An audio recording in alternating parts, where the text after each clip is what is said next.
Artificial relics, yet for hunters they are high-level equipment that only the very best craftsmen prepare, and since now there are quite a lot of hunters. There are also heaps of artifacts at online auctions, but even so, with the money he has, they seem extremely expensive to him, and since our little black-haired guy did want to buy something, he wants to carry the perfect gear in order to face the Demon King's castle. But since he sees nothing convincing in the online shop, he focuses on his sphere of avarice, which, as it is transferable, can be sold. He explains to us that the enhancement rates of the best equipment range from 20 to 30%, whereas this sphere has the power to double magical damage, so he knows it should be worth a whole lot. However, the problem is that it belongs to someone of rank E, obviously referring to himself, and the person who would want to buy it is going to investigate its origin. Now then, if he had registered in a rank A portal, he would have had an excuse, but being rank E, that is something impossible. As he browses the web, he finds that they are looking for personnel for a mining group, and it is at a rank A portal of the Hunters Association, where hunters of any rank are accepted, as long as they have good physical condition. On the other hand, President Go-Gun-Hee reviews data from 4 years ago about our protagonist, and upon seeing the photograph, he thinks he looks more like a young boy. So he asks the blonde man whether he might have tampered with his rank, but Jin Chul mentions that at that time Jin Woo recorded several almost lethal injuries, so he doubts that is the case.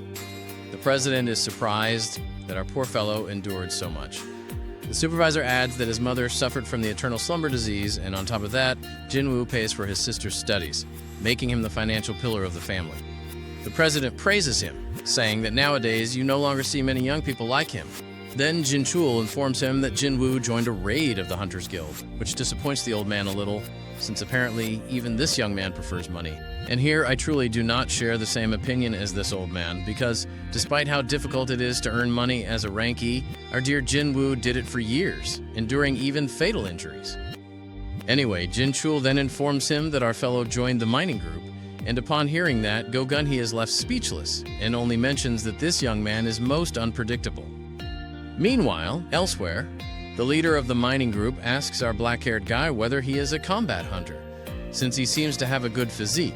Jin Woo confirms it, and with a smile the leader asks him to relax and work hard together, then goes off to register the others. Now we are told a bit more about high-level dungeon raids, in which it is necessary to divide tasks, and that is why there is an attack group that focuses on eliminating monsters, another collection group that gathers their corpses, and finally the mining group that extracts mana mineral from the dungeon. Despite requiring so many people, it is extremely profitable for all participants.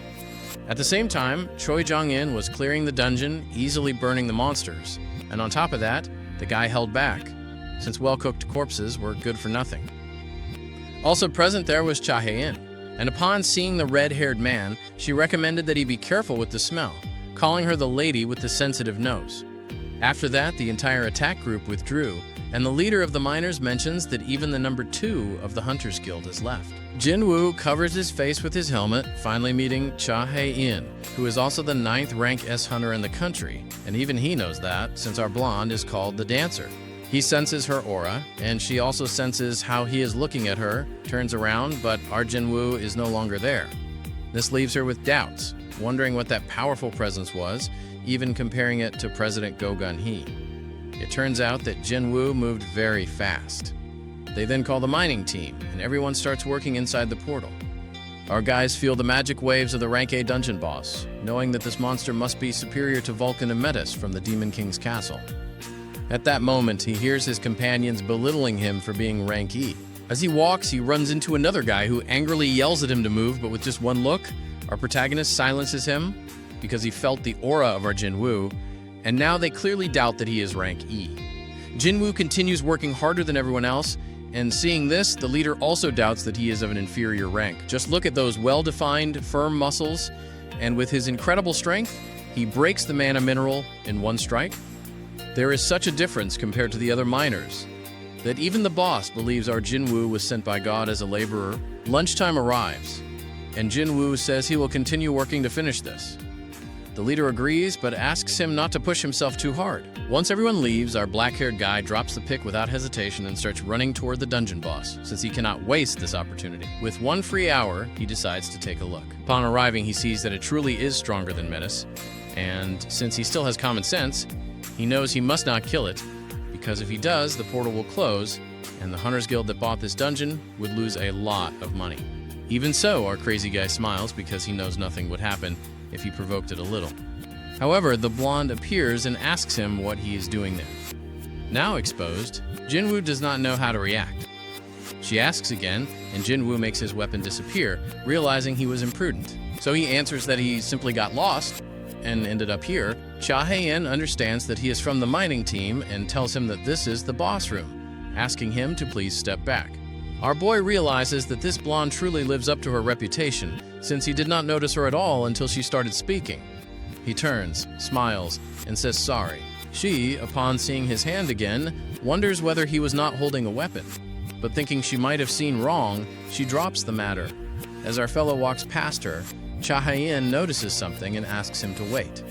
Jin Woo obeys, and she starts smelling him, realizing that he does not smell bad, so she asks whether he truly is a hunter. Before Jin Woo can answer, she checks the rank badge on his chest and realizes he is rank E, so she tells him to forget it and instead be careful on his way back since the dungeon is very large. Jin Woo does not understand what just happened, so he simply leaves. The blonde keeps thinking about why he does not smell bad, assuming perhaps it is because his rank is too low. But in truth, it is not just that, since on the contrary, he smells extremely good. Maybe our protagonist used perfume. Later, with the mining team, they mention that they heard he already met Cha Hae-in when he got lost, praising his luck, since they can only see her from afar. They explain that the blonde patrols to protect them from the boss, sacrificing even her rest time, which makes her very reliable in the eyes of the leader. Another companion mentions that Cha Hae-in feels uncomfortable with the smell of other hunters. This surprises our protagonist and reminds him of when Baruka said he was different, so Jin Woo knows that here he is the only one favored by the system. They exit the portal, and the boss pays him while asking if he would like to work for him. Jin Woo politely refuses. Then the boss asks if he could help one more day, since tomorrow there will be Rank A and Rank C raids. With the second assault team arriving, one of the strengths of the Hunters Guild being that they can raid Rank A portals with 2 groups. Since our protagonist has nothing to do tomorrow, he accepts. That night, Cha Hae-in is seen calling someone, asking them to investigate Sung Jin Woo. The man tells her that Mr. Choi Jong-in said the same yesterday, but unfortunately, all information about that guy has been sealed by the Hunters Association itself. This detail leaves our blonde thoughtful, since even her red-haired boss is interested in that guy, so she knows there must be something bigger behind it. After all, although she has met many hunters, this is the first time she has met someone with a pleasant smell. The next day, our protagonist meets his companions, who kindly greet him good morning, since they already know how well he works, and this event obviously makes his friend Juhi and the others acknowledge that they have not felt this way in a long time. They proceed to have lunch together, while some murmur about how incredible our protagonist is, since thanks to him they can rest and then go to the Rank A dungeon and earn more money. Then the boss makes his final attempt and offers to pay him 5 times the normal salary, but obviously our black-haired guy rejects the offer. At that moment, the leader of the second assault team appears, Captain Sun Ki-hoon, who asks the mining boss if he can borrow someone from his team. The boss tries to refuse, not wanting to sacrifice any of his members. Then the young assault leader loudly tells everyone that whoever volunteers will receive the risk allowance. At that, our protagonist volunteers. His companions try to make him see reason, since it is very imprudent. Yet our very bold Jin Woo shakes hands with the leader, sealing the deal. Together, they head to the portal. There he mentions that, despite being so large, the magical power inside is not as strong as yesterday's. Jin Woo notices that despite there being no Rank S hunters, they are well prepared, with 6 Rank A hunters and 3 Rank B hunters, who in another guild would easily be the first team. They enter the massive portal, though our boy has a bad feeling, very similar to the one he had when facing the Red Gate. A huntress beside him tries to calm him, telling him not to be nervous, since all hunters here are strong, and if he stays with them, he will not be attacked by magical beasts. Jin Woo thanks her, while in Captain Ki-hoon's mind, he knows that once this raid mission is completed, he will officially be named captain.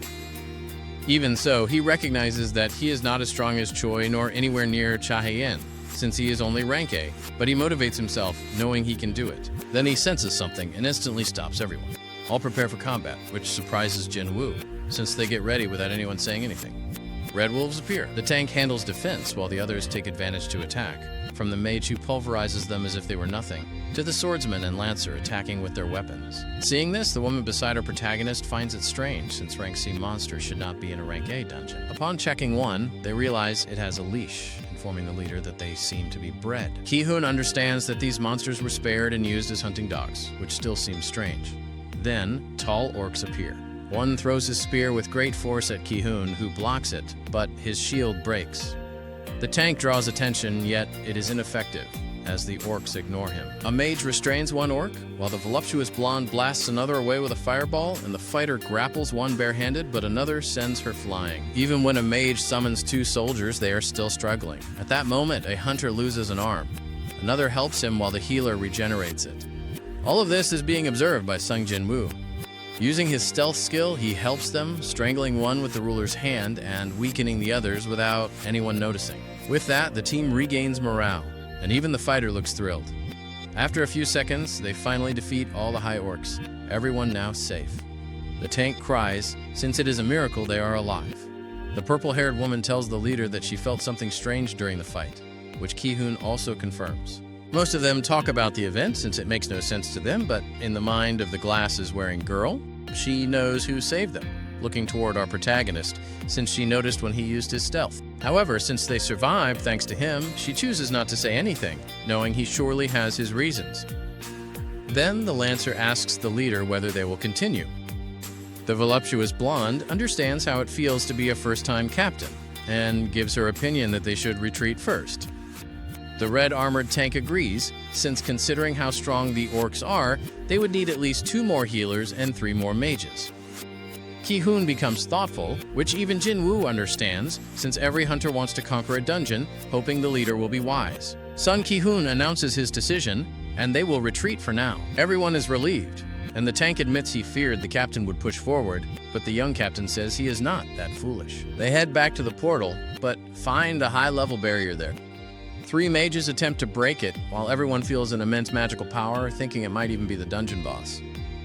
The mages hurry, but soon realize it was a trap, as all 3 are afflicted by dark magic, left in terrible condition. Worse still, Ki-hoon turns around and realizes they are surrounded by 50 high orcs. At that moment, most of them know that now, at last, they will die. But the leader bravely steps forward toward